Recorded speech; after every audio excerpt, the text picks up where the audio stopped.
اعوذ باللہ من الشیطان الرجیم بسم اللہ الرحمن الرحیم گرانو کتنکو او اوریدنکو السلام علیکم ورحمت اللہ وبرکاتہ دا اللہ تبارک و تعالی دا اسماء حسنا دا یو کم سلمونو کی نن بزتاسو تا دا الحلیم یعنی دیر بردبار دیر برداشت والا دا دی فضائل بیانوم او دا فضائل او برکات دیر دا کمال لی څوک کاروباریان وي کارخانه‌دار وي یا چرته د چا سکیس وي یا چا چرته دشمنی وي نو هغه د پاره دا ډیره بهترینه ده دوستانو دا اسم مبارکه الحلیم یا حلیم کسو په کاغذ باندې ولیکي او دغه ابو سره وینځي او دغه ابو په خپل مال باندې په دکان کې په سودا باندې دا واچي ان شاء الله العزیز د په مال کې به الله برکت واچي کچرتا یو سړی کارخانه‌دار وي او هغه اوزار جوړي یو صنعت دی داغه نو پاغه باندې دغه وب پاغه باندې شندلو سره چنکاو کول سره داغه په مال کې بم برکت راځي کڅوک چرتا د کشتۍ مالک وی د لانچ مالک وی یا نن سبا سو د میانو کاروبار کې او په خپل کشته باندې دغه یا حلیم چې کوم دی ولیکي او دغه اوب په واچي الله رب عزت به دغه کشته ټول عمر د غرق دونه بچ کا ساتي خدغه رنگي کده چا ساروي وی یا سم مشنری وی یا گاړې وی په هغه باندې دا نوم په کاغذ باندې لیکلو دغه اوب په هغه باندې مګل یا اچول الله رب العزت با دغه زناور دغه ساروی یا دغه گاړې یا دغه مشنری د تمام آفتونو محفوظ ساتي دغه رنګي کچرتا یو امیر سړی دی مالدار سړی دی هواغه غواړي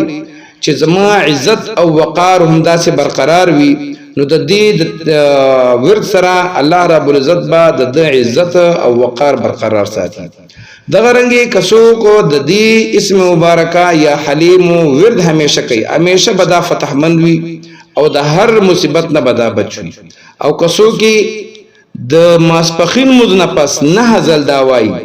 نو الله رب العزت با دا همیشه سرلوړی ساتي او دا با فتح والا وي او چرتبم دا شکست نخوري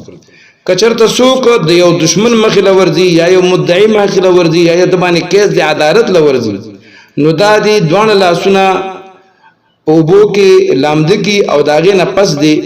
یو لزل یا حلیم اوای او دغه لامد لاسونه دی په مخ باندې راکاږي ان شاء الله که دشمن وي که پولیس افسر وي یا یو بل ارزه کې کدا چته نوکر وي او خپل افسر ته دی پیښ وي دا بور سختی نه کوي او هغه بور سره په نرمۍ او انتهایی مهرباني سره مخ درازي د سره به مهرباني کوي او کڅوک دا اسم مبارکه یا حلیم په کاغذ باندې ولیکي دا د زمیدارانو د پاره ډیر بهترینه ده ولیکي او دغه اوبو دغه کاغذ په اوبو کې حل کی او دا چې کوم دی په خپل پټو کې د دې چڼکاو کې ان شاء الله العزیز د دې نوم دومره برکت دی چې د پټې د فصل بعد هر آفت نه په حفاظت کې وي او ډیر زبردست فصل بګي او برکت وي پکې د غرنګي کچرتا سوق ماته مخک معروض کو د بادشاہ یا د افسر مخته زیو واغې نه مخک دا د دې وردو کې نو ان شاء الله العزیز دا غي د غسینه بدا محفوظ وي کسوق سبونی کری او د هغه د کرلو په وخت کې اته زلدا اسم مبارکه وي نو الله رب عزت با دغه بوټي بالکل سرسبزه او د خزان نه بدا محفوظ ساتي او کچرته یو د علاقه سردار یا ملک یا سوق مشر دا یا حلیم کثرت سره وای نو هغه با الله رب عزت بدا خپل سر سره د عزت همیشه ساتي او سکون سره به الله ساتي ګرانو دوستانو داو د یا حلیم مختصر وظایف برکات